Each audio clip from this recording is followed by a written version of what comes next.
Hey everybody, welcome back to another episode of the Women's Fittest. I'm here with IFBB Pro Loren Calderoni. She was like, you can pronounce your last name however. So I think I got it. Yes, you got it. But however you like, that works. How are you doing today? Good. Thank you for having me on. I was very honored when you reached out because I was actually cooking chicken and watching your podcast. And then you like texted me or like messaged me. I'm like looking out my window. I'm like, is she watching me? Like, how does she know? I'm like peering in windows. I Who's think that? so. I think that's the case. That's so great. What episode were you watching, if I may ask? I forgot her name, but she was a figure pro. I think she said she was like the first figure pro from like of like Pakistan descent or Oh, yeah. something of that nature. Yeah, she was cool. Yeah, Sabah Saeed. That was a great episode. She's an amazing person. Amazing person. Yeah, I didn't realize she lives like not far from me, so maybe I'll see her at the gym sometime. Where are you? So I'm in Connecticut right now, but I am from New York. I think she said she was in Long Island or something like that. So yeah, I'm from like Rockland County. I just recently moved to Fairfield, Connecticut, though. What caused the move? So basically during my prep for NPC Universe this past summer, I was like, getting a little bored at work and prep sets in and you start thinking all, oh, I could do this, I could do that. So I like randomly applied to some jobs out in Connecticut because I went to college in Connecticut. And yeah, I got like a better job opportunity. So I was like, all right, I'm moving to Connecticut. Oh my word. I was just talking with a friend of mine about this, how some girls are just like, I just am gonna move to Texas and like do that. And other people like myself, I'm like, I'm never leaving this square. Like Yeah, I could never like move far. That's for sure. Like this was only like a hour and a half or so move. are you one of those people that's always getting a new phone and loses all their contacts too? That's a negative, but No, I always break my phone though. Notorious for breaking phones and not buying new ones. So there you go. I feel like that's a whole type of person also, like who's always Destructive. he's like, I need to go to the gym more because I keep breaking my phone. Take out some of my anger. Yeah, I usually break it at the gym. Like I'll like drop it and like, oh shit, there goes the screen again. Great. Then of course I'll like bring it to the screen repair place, spend the several $100s just because I want all the pictures that are on the phone rather than just maybe getting a new phone. Yeah. You should get some insurance because then it's like I should. it's like $50, I think. And then everything's on the cloud and then they pull it. And yeah. That's the move. I do hate transferring the phone though. That's like the worst. You have to remember all your logins to all your apps. Yep. So annoying. It's terrible. My fiance is always like on my case because he's like, you're so bad with technology. You're always breaking stuff. Like you need all the insurance plans. I know technology, it's too fast. Like I don't like it either. You know, like I said, eventually maybe I'll invest in some podcasting equipment, but for now, MacBook. There you go. Do you have like a glow light or something? It looks pretty good. Yeah, I have a really bright light that I got, like not a ring light. It's just a bright light I got like probably at a garage set. There you go. And then normally I'm in front of the window, but it is dark at this point. But Sure. we are getting into the longer days now. I'm very excited about that, honestly. Like we made it through when the days were like 3 hours long. And Yep. like, The worst.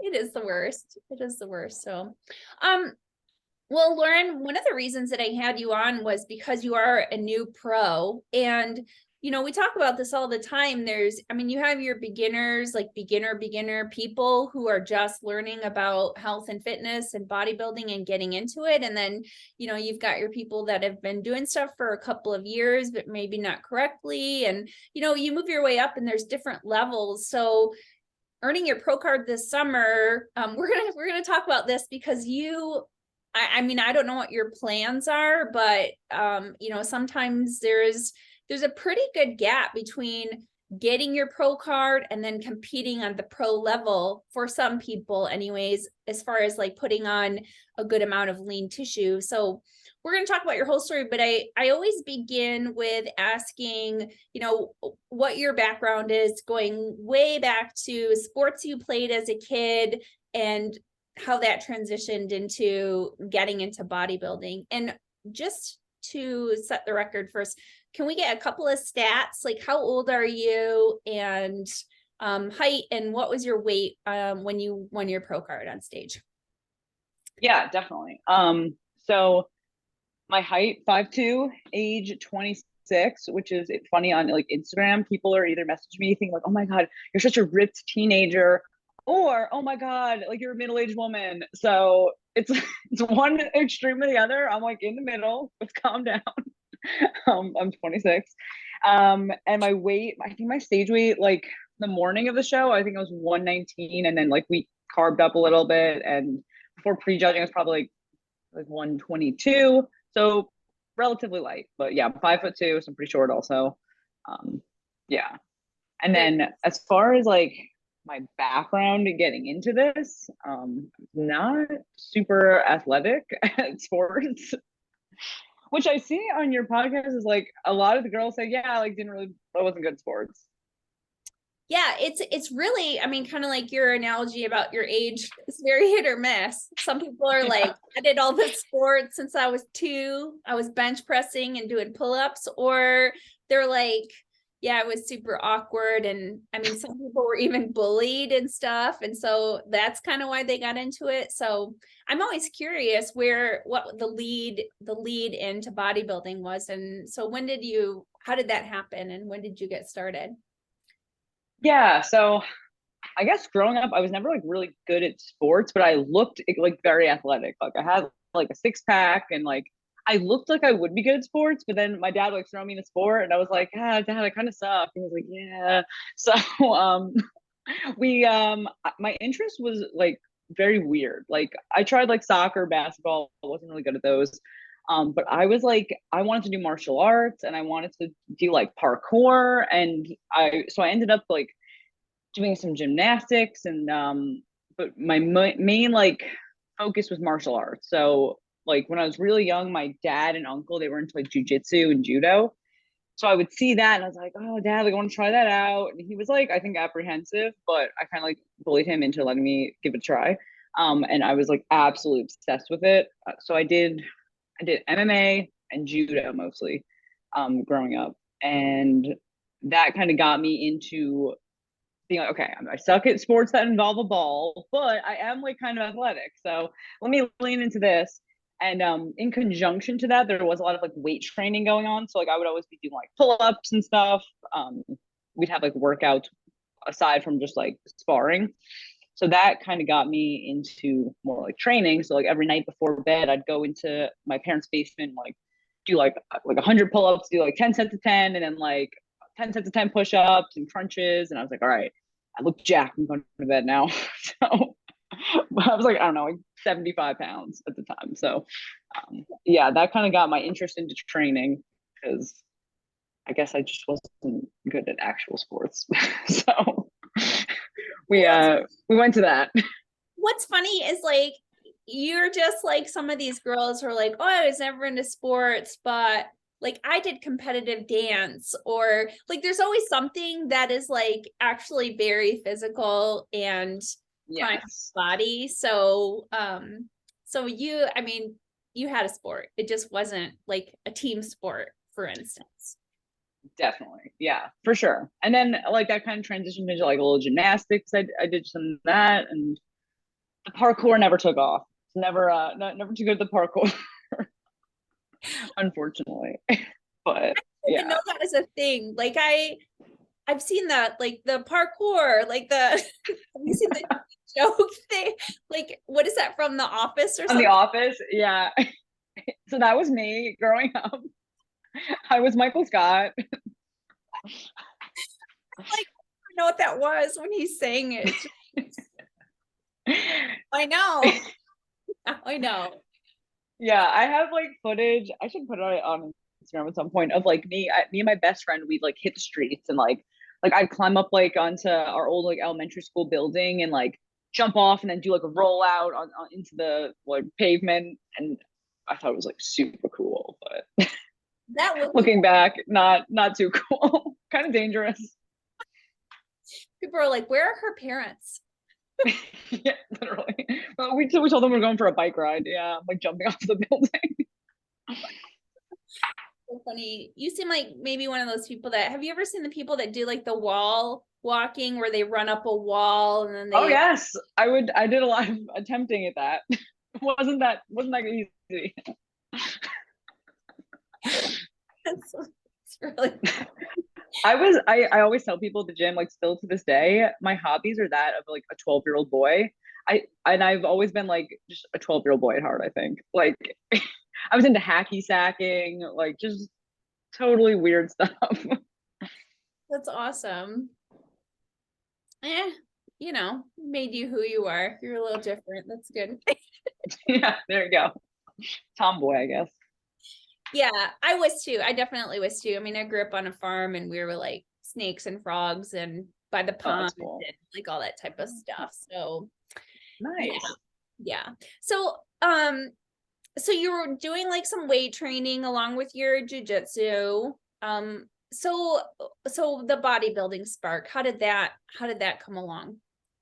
Oh, okay. Yeah. So getting to martial arts, then kind of that as I went to college, um, transitioned just to the training then because obviously there's no jujitsu at the dorms. So the first night of college, I met my current fiance and like a couple other guys that were like, oh, we're all going to go to the gym this week, and like I was like, I'm coming. Let's go to the gym. So I started going to the gym with them. That was my first time really going to an actual gym. I think I lied and told them like, yeah, I've been going to the gym for years, but totally was not. Um, so that kind of got me into like formally like training at a gym, trained at like my university gym. And then during grad school, I was, planning on leaving campus and moving away. So I was trying to like think of like new hobbies. I really like working out. So I started looking to like hardcore. I think I Googled like hardcore gyms near me. And the Powerhouse in New Haven, Connecticut came up and a video of Jamie Pinder training there. I don't even know who she was training with, but it came up. I had no idea who she was. I was like, whoa, this is quite the look. I would love to achieve something like this. This is awesome. I'm gonna go to this gym. And so I went, I think like later that week to check out that gym. I actually saw her in the bathroom, like taking a mirror selfie. I was too nervous to say hi. So I've actually still never met her to this day. Um, but I ended up training there and meeting who I didn't realize was her ex-husband. And he was like a trainer there. So we kind of got involved with he's a coach. So I started working with him for like coaching and like nutrition. And then down the line, I'm talking. I'm like, yeah, I want to look like this girl. There's a picture of her on the wall. And he's like, oh yeah, I was married to her. Like, I know her very, very much so. And we kind of, yeah. So I started getting competing, and my first like prep with him was in 2021, and I won like 2 overalls at Atlantic States, and then Garden States. So won those, and then we thought about doing a national show that year because some of the judges were like, oh, you should try it. Like Universe was a week after, might as well. And I was like, yeah, I don't know. I think I need more size. So we took a year off from there, prepped for 2022 Universe, which that is where I got my pro card. So. That's crazy. How much size did you put on in that year? What was your stage weight when you won those 2 overalls? My stage weight actually I think was higher there. I was probably just like more out of shape. I think I put on a lot of muscle. But I came in with like way sharper conditioning this year. So I think my stage weight was like 122 the morning of the show in 2021. And then I was like 119 the morning of the show this year. Okay. So That lost some weight. that happens a lot. You come in tighter, but you have more muscle, so your actual weight ends up being less than what it was previously. But obviously, you look like so much better. So yeah, no, definitely. That's awesome. So, a couple things happened. Did you say something about I don't know, you took some time off? Did you just take some time off? No. After my show, yes, I did. So yeah, I had a breast augmentation a few, I think it was like 8 weeks after my show. Okay. So I was like really getting into the rebound. I was like, yeah, I'm gaining all the size. And then like obviously couldn't go to the gym for 2 months. So that was kind of a bummer, lost a bunch of weight. But now I'm back up. I'm like 145 now, which is I've never been this much in my entire life. So the I think the rest was like probably best for me. I hadn't taken like time off training in like 8 years. So Yeah. Can we talk a little bit about your decision to have augmentation? yeah, sure. It's always, I mean, it comes up sometimes too, where people are like, oh, do I need to do this for this particular category or whatever? So you are a figure pro. What went into your decisions with wanting to do it? Or maybe it was just something you wanted to do for a long time. I don't know. Yeah. Wait, hold on. My cat is making a ton of noise. 1 second. While you do this, I'm gonna pull up your Instagram here. Let's see.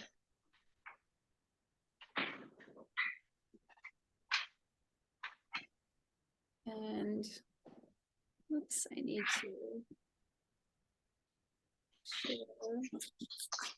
Hold on. He won't. He won't stop. Oh my god. Da-da-da. Oh, Marty. Here she is.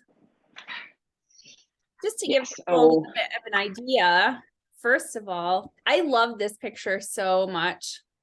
Oh, thanks. Yeah. Actually, a guy I know who owns like a physical therapy place. He like does some photography on the side. He took a bunch of pictures that day, and they all came so cool. He actually came with me to Universe and did some like backstage kind of photos that came really awesome. Very talented. You're such a cutie too, I have to say. Thanks. I try. This was a great look. You're stunning too. I just gorgeous. Oh my god, thank you. All right, so you decide that you're gonna get breast augmentation. What went into Yes. So actually, that is something I started looking into like senior year of college. So before bodybuilding, because like obviously as you start training, certain like dimensions start changing in that regard, which I was not personally a huge fan of for myself. But like I don't know, as the time went on, I decided like I was like, I don't need to do it. It's it's whatever. And I don't know. I talked to my fiance. He was like not on board with it. He was like, "Don't do that." I was like, "Yeah," but I've always kind of wanted to. Yeah. And essentially, I just wanted to go back to like kind of what I looked like before I started training in that sense. So I made the decision. So I'm getting married next year, and like I want to look more like myself in the wedding dress and everything. And I personally for myself, I like the look better. So yeah, I made the decision maybe like 6 months before Universe. I booked it and I was like, all right, after the show, I'm doing it, doubling down. Yeah. Is this you in your off season right now? Yeah, that was me like last week. Yep. Perfect. Perfect. Well, I want to say that I mean, I love, I love what you're saying, not that you need my approval, but I like people to understand that the decisions that you make don't have to have anything to do, about your body, don't have anything to do with bodybuilding, and you should be making a decision Totally. because you want to.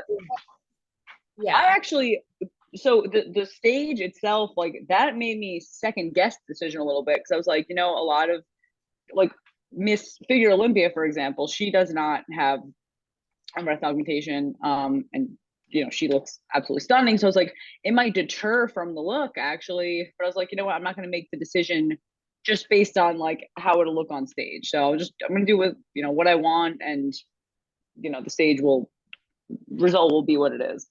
Yeah. And I love that too. I mean, you had talked to me too about, you know, I think saying, you know, like you can't wait to have children someday as well. And so like Yes, absolutely. these are all things that people need to think about when they get into this sport, because it's only a certain amount of time of your life that you're going to be putting into, you know, into the competitive side of bodybuilding, right?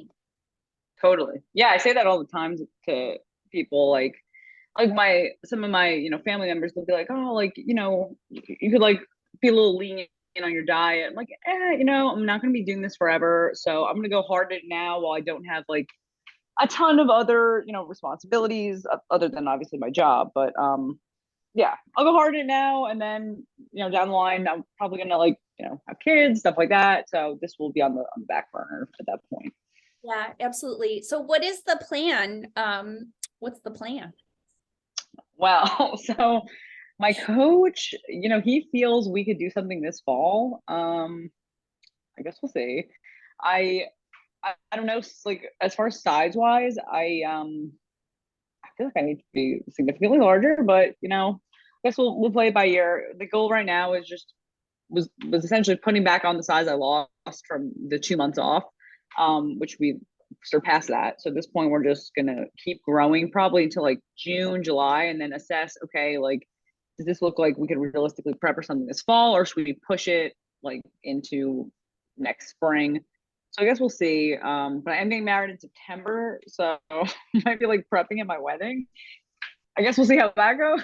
I don't know. But That could yeah, be I'd be like 6 weeks out at the wedding, so I'll probably look like emaciated. the wedding is for sure planned, though. You have that date set already. That is said. That is September 9th. So that there's a firm date on that. I love that. So I mean, it sounds like your priorities are like not that bodybuilding is it not that you're not all in, but it's more it's an accessory to what's going on in your life right now. You know what I mean? Like you make your job move, like you're engaged, you know, you're thinking about having a family someday, you're getting married in the fall, and you're gonna work bodybuilding around what's going on in your life. Yeah, it's interesting because like that is definitely the case, but also it's also like totally at the forefront. So like I'm like, oh, prep to my wedding, yeah, fuck the wedding, I don't care. So it's an interesting mix. But yeah, Yeah. I have I guess my long-term goals very like set. Like yes, I want to have kids, yes, I'm getting married, all that.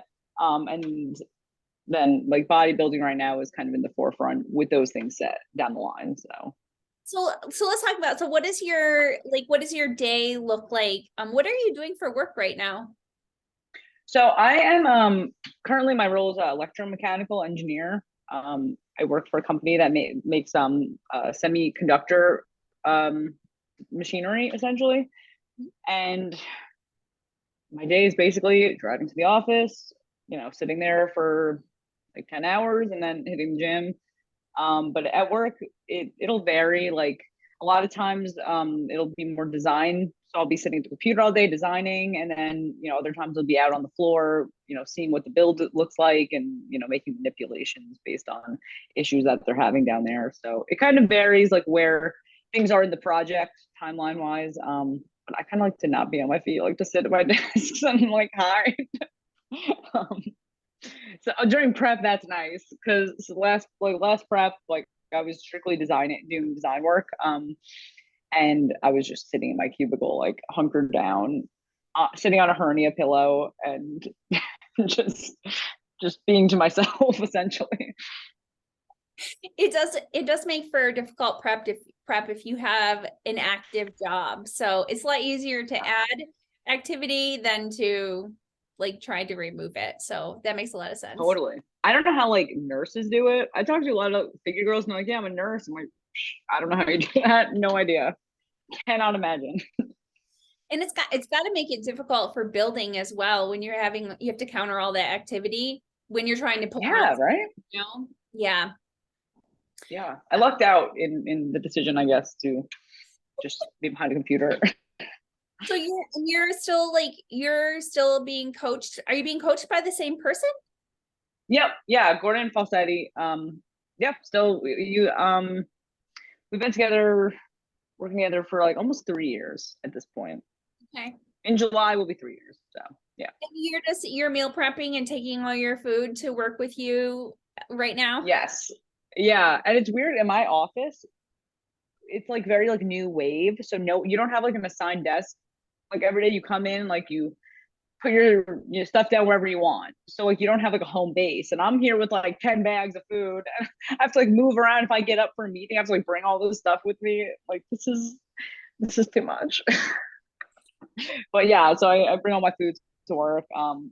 And people are like, why are you eating chicken at 9 in the morning? So yeah, the usual conversation. Right, because you've got all your, yes, I know. I've told this story before, but when I was working for a private cleaning company and I was on prep and I like had like sometimes we would go over with our clean times and I had a chicken breast in a Ziploc bag that I would keep in my pocket. That is so gross. I know. Did it smell like really disturbing? No, I mean, I just like it'd probably be like we're in a house for like you eat every 3 hours about. So Yeah. So I would just have like I would pull it from my lunchbox before we would go into the house, or I would run out there and grab it. But it's just like, That is hardcore. I mean, if you can't have a meal, like I had to have something to eat. But one of the other girls like saw it one time and she's just like, she tells my boss, she's like, and this girl was a chicken breast out of her pocket. So we gotta do a wellness check on this girl. There's something going on in her home life. I was like, I'm like, look, we eat Cheez-Its. So I mean, we all have our thing. Like that was my entire diet in high school was Cheez-Its. So it's a solid move. So is that like was the diet thing crazy for you? Like going into your first show, how long did you prep for your first show? So I actually did a show in 2019. I didn't really prep for it. I kind of just rolled up. I was like on a Quest bar diet. It was like super sketchy. So I don't really consider that like a full prep, but I did do that show. And that was like 6 weeks of questionable prepping. And then so for the real season I actually prepped for, it was 16 weeks for the first show, and then like there was another 3 weeks till the second. And that's what we did again this year, 16 weeks and then another 3. So. And the food, getting adjusted to that, oh my God, I hated it at first. Because my diet, like in college and high school, it was like, I'd wake up, I'd have Sour Patch watermelons, I'd have some Cheez-Its, and then like I'd get home from school, have Doritos, I have like the like Eddie's ice cream. And that was like what I ate, like pasta. Like I ate absolute garbage. Like no protein. No, oh hell no. I was like, I don't want chicken. Unless it's like chicken nuggets from like, I don't know, a diner. Oh my word. So Gordon gives you your first diet and you're just like, I'm sorry, what? Chicken and broccoli and rice, 4 meals, and 2 of them are oatmeal or something, right? Yeah, so at that point, I was like trying to like kind of, I would have like actually I looked back recently at the email I sent him, like filling out the information to start the coaching situation. And I was like, okay, I would eat, this amount of chips in the morning. So like I guess I was eating like shit, but I tried to have some chicken at that point in my bodybuilding journey. But yeah, once I got that diet, I was like, oh, this is so boring.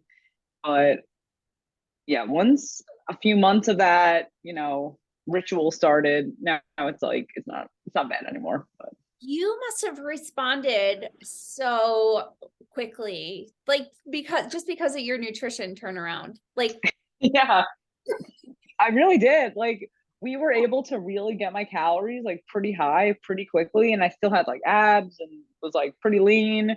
So it was pretty nice. The newbie nutrition gains were definitely occurring. yeah, that's awesome. That's good for people to know because I mean, honestly, like I do some coaching and it's like when people fill out their assessment form, it's like, how do I kindly tell you that your diet is a train wreck and like your whole life would turn around if we made just a couple of changes. Well, he kind of told me because I was like, I reached out to him, like, yeah, I wanted to prep for a show, and like, I don't know, it was probably in like June, and it was at the time I reached out, it was like February, and he was like, looking at your diet, I don't think we should do that. I think we need to like have a serious off season, and then we actually did a show like the next year. So. Yeah. Well, and this is something that like people, everybody's doing their new year, new me thing. Everybody's getting started. And it's like if you really make some changes in your diet and couple that with a good gym routine that you can adhere to, you really like there's no reason why you shouldn't be seeing progress. Like people that aren't seeing progress, talk to somebody who knows because they need to take a look at what you're doing because you're doing something wrong. Totally, 100%. Yeah. Yeah. So, any other goals for this year? Did you give yourself some resolutions? I feel like I did. I wrote them down somewhere, but resolutions were mostly like make it to the wedding, buy a house, not get stood up at the altar, and yeah, I guess pro debut that's definitely on the list. So, Yeah. we'll see. We'll see. What is the show that you guys are kind of looking at? Did you decide that? So I looked at the schedule, and I think the Olympia is going to be in November this coming year. So everything is like cut off is like kind of end of October. There is a show in Florida at the end of October, so that's a possibility. That wouldn't be like a crazy travel. I think it's like the Hurricane Pro, so Okay. that's on the radar. We'll see. Okay. Very cool. All right. Do you have time for a couple of quick questions, like fun stuff? Sure. Yeah, absolutely. All right. So, what's your biggest gym pet peeve? Oh man, that's like always evolving. I'm trying to think as of late. I think as of late, this is aside from like boys going up in the mirror and like pulling their shirt up over their head and flexing and like getting in the way. My new pet peeve is one of the gyms I go to. Every time I go there, some like random dude will start coming up to me and like just hardcore creeping. And just like, why is this happening?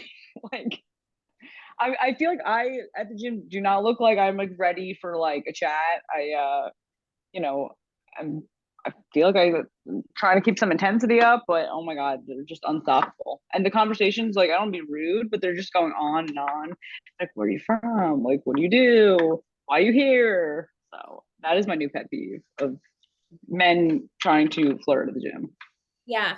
That was a recent one for me as well that I was actually just talking to my mom about it because I'm like, I don't think people like I came here to work out, like not to meet people. Yeah. Yep. Totally. It's more so I've noticed like so I still train at that powerhouse in New Haven. A lot of the time that's like more old school like bodybuilding gym, and then I train in another gym that's like closer to where I live if I'm in a rush, and it's a commercial gym, and it's at the commercial gyms where this is occurring always. Yeah. Yeah. This is what we were talking about. Like if somebody's looking at you, like they'll even use like the mirror. And it's like, I can see you. Like if I can see you, Yeah, if you can see me, I can see you. they're just trying to make eye contact. But at least you're getting like, if you say something, at least they can tell you're not interested and like hopefully move on. But it's the staring that doesn't have any follow through. Cause I'm like, are you Oh, assessing like how many garbage bags my body chopped up will fit into in your trunk or like what?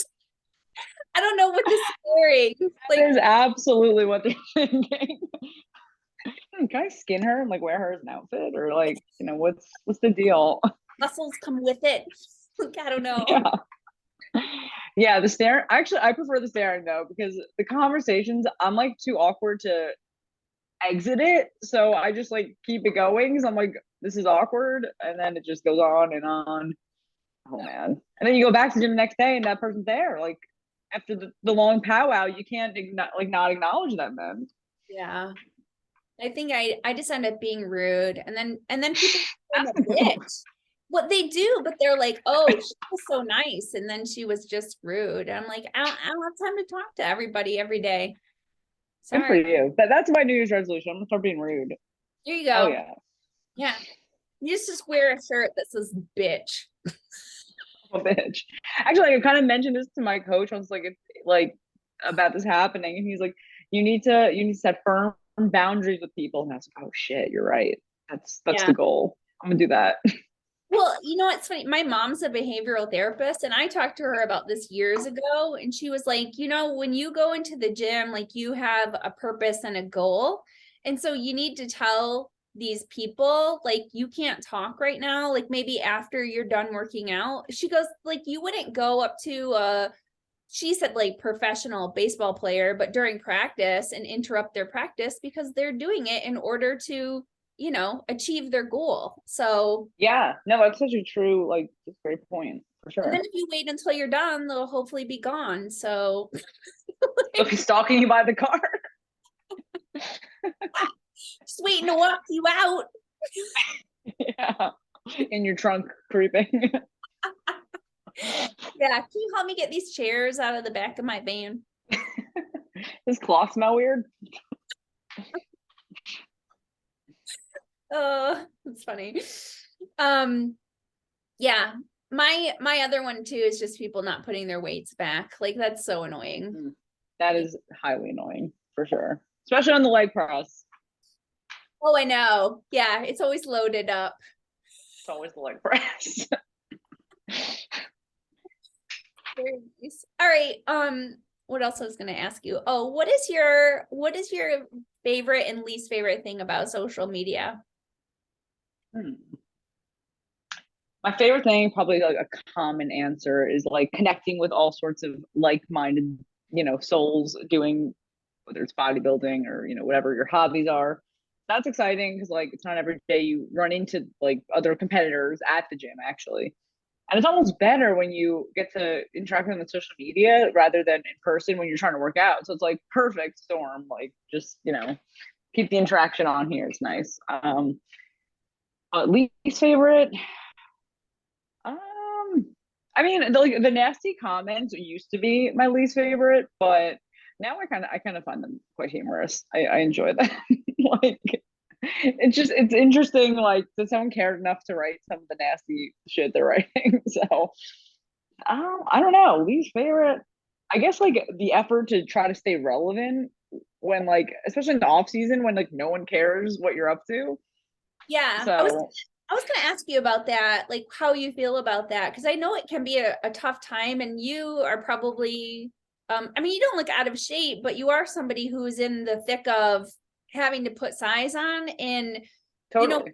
when you get into more the pro level, a lot of times it's more tweaking, so people can be leaner, Mhm. all year round, but when you're really trying to grow, you're bound to put on more body fat, and your Instagram, how many followers do you have? I just had it up for a second. Like, do you know about how many? So it's funny. I had like 1,000 last year, and now it's like it hovers around like 99 to 100 and something thousand. Which is very bizarre to me because I literally like I use my Instagram to post like I don't know a picture of like me and my sister on Easter and be like Happy Easter. Like it wasn't really bodybuilding related, and then during prep, it just like all of a sudden like Yeah. people find it. People find the shreds, but they never find the off season bod. um, but yeah, like I try not to just post like stuff like shredded, like throwback, because people want to see what you actually look like, and then when they see what you actually look like, they start unfollowing you. When they're like, she looks all terrible. So, but Well, you get eh, the real fans who know that there's an ebb and flow to yeah, the whole thing of it. But yeah, it can be very. totally. What do you just started posting? A lot of people, I know a lot of people like I think want to know like how to grow their Instagram. And I think I mean, looking at yours, it's like post good pictures, you post workouts, that type of thing. Yeah, it's people have been asking me that at my gym lately, and it's funny because like I'm very new to like having people on my page because I didn't have many followers previously. I guess what kind of got people following was during prep, I was like, my friend's a photographer, and I was like, hey, why don't like you like start like filming stuff while I work out, and we'll Yeah. post like stuff from like a real camera rather than the iPhone, and get more content. I just started posting like every day, and then as that happened, all of a sudden like tons of people started, I guess, taking interest. But also it was like a more exciting time when you're like prepping, working towards a goal. Um, so there's the off season lull where they kind of the following like increase just plateaus. But yeah. Yeah, I have experienced all of that as well. And then when you retire, then nobody cares anymore. Yeah. I'm just gonna cancel my Instagram account then. Yeah, cancel my subscription. I'm done. So, well, I would encourage you to keep posting that off season just because people need to know, I mean, they need to know. Totally. And that's when the magic happens. And anyways, Yeah. And I personally like like my face actually gained a little bit of weight this offseason, which is like new to me. I'm like, don't love that. But the rest of my physique, like I think it looks like healthy. Like I'm cool with the way it looks. So I'll definitely be posting because I mean, like I'm not gonna be hiding in the shadows. Like I'm not ashamed of the way I look. So I'll definitely be posting and enjoying the nasty comments that come because they're pretty humorous. it's really funny. Well, your pictures are beautiful. You're beautiful. Like you are a very striking woman, and I just wish you the best with this off season. And we're gonna enjoy watching you get married and step on stage at the same time. Oh, thank you. It'll be an absolute bridezilla moment, but It's really cool though that you're like focusing on all these hallmarks of life, like, but also doing the whole bodybuilding thing 100% through it all. And it's just kind of a testament that, you don't have to put your life on hold in order to do one thing or the other. Like you can work everything. totally. Yeah. Yeah, I feel like sometimes like it's easy to get caught up in everything. Like even myself, like there's been times I'm like get a little caught up in it mentally, and I'm like, you know what, I need to still do like the things I want to look back and know I did. So spend time with family, stuff like that. So yeah. Yeah. Yeah, very cool. Well, Lauren, if you had any final messages to women, especially, like I said, you're in a really cool spot where you've earned that pro card and now you're on to the next thing. What kind of advice would you give to the listeners? I'd definitely say just like whatever, don't set low expectations for yourself because I never thought I never thought I would ever like place it at a local show or anything. And once you like set your mind to something, like really commit, and you could like achieve way more than you ever thought. So definitely commit. Don't give up on your dreams. Very cool. So we just had your Instagram up just a little bit ago, but if people want to find you and follow you for the rest of the journey, what's your handle, or where Yeah, can so it's Loren Calderoni, Loren. That is just so it doesn't pop up with my LinkedIn account, but it still does. So people will find my business, professional stuff and this. So that's just how it goes. But yeah, Loren Calderoni. Yes, mostly just on Instagram. I tried TikTok. That's too challenging. I can't do it. I don't even know. The dance is going on. I don't know. I feel like you could combine them with some, leaping off walls and some parkour and like, I should get my parkour content on there 100%. yeah, I would follow that for sure. Yeah, I got some bad wipeout footage. I could definitely post on my TikTok from back in the day. So stay tuned for that. Instagram has reels. I mean, come on. You've been holding back the good Yes. stuff. I really should. I should get it going. I could really like get into a whole new niche, like over bodybuilding. I'm down for the parkour bros. That would be amazing. You're following me up to 200,000 by the end of the year. I For guarantee. sure. I think you see me like wipe down the concrete, like good stuff.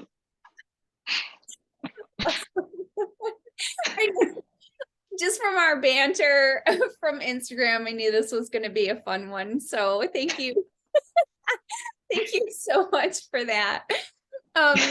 Thanks everybody for listening and watching to another episode of the Women's Fittest. You can find me on Instagram at buffcake22. You can follow the podcast at the Women's Fittest and listen to wherever on any podcast platform. This will also be on my YouTube, my very piddly week YouTube channel, buffcake22.